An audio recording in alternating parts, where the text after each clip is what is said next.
श्रावणात मळ्यांतली गांवठी घोसाळीं, कारातीं, चिबडां, पिपऱ्यो, तवशीं ही अस्सल गोंयची पिकावळ.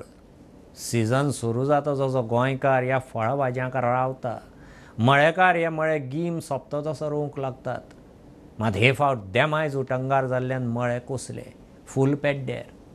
प्रियोळ, कोने, फर्मागुडये वेल्या 22 शेतकारांक पावसाचो दोणको. खासा रिपोर्ट. तुम्ही पळयता आयज आमी आसा ते फर्मागुडी हांगासर जे दिलासा हॉस्पिटला त्या फाटल्यान हे जवळ जवळ 22 मळेकार वार्षिक हांगासर हे तवशीं म्हणल्यार आमी पिपरी जी म्हणटा पावसा पयलीं येता ती काडटात. पण ह्या वर्सा अशें जालें की पावसा पयलीं जी पिपरी ती शिंपून काडटा, उदक शिंपोवन ती जावपाक जो पावस पडलो त्या पावसान सगळें तेंचें पीक नश्ट जाल्लें आसा. ना पयलीं पण शिंपोवन काडी न्ही तुमी पावसा पयलीं. पावस पडलो न्ही जाल्यार मेळटली आशिल्ली. पावसाक लागून आमची कमी जाली आनी आयजूच मेळच्या.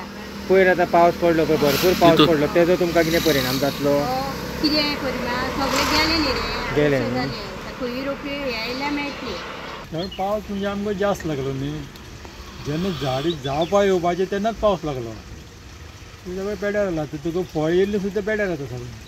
आनी ती तवशीं, घोसाळीं, कारातीं, पडवळीं, भेंडे, चिबडां सगळें घालता आमी. पूण कितें कांयच ना. म्हणजे ह्या फावटी चवथीक खंय तरी चवथी सुद्दां कांय मेळपाचें ना. चवथी खंयच्या श्रावणा मेळना. आनी 1-2 दीस जर ताप पडत न्ही सगळें न्हिदतलें. जवळ जवळ 25,000 रुपया खर्च आसा एकट्याक. 22 जाणां सांगून. पण ह्या वर्सा जो पावस पडलो म्हाका दिसता खंयच्याच वर्सा असो तांकां पावस पडना आनी दुसऱ्या जावना. पण ह्या वर्सा सगळेंच तेंचें पावसान नुकसाण जाल्लें आसा. तेंची एक सरकारा कडेन उमेद आसा कृषी खात्या कडेन की तुमी येवन हांगासर जे डिपार्टमेंटाचे सर्वे करचो आनी तुमी कितें आहा ती मूलभूत तांकां कितें आहा ती मदत करची म्हणून. फर्मागुडीच्यान प्रुडंटा खातीर विवेक प्रभू.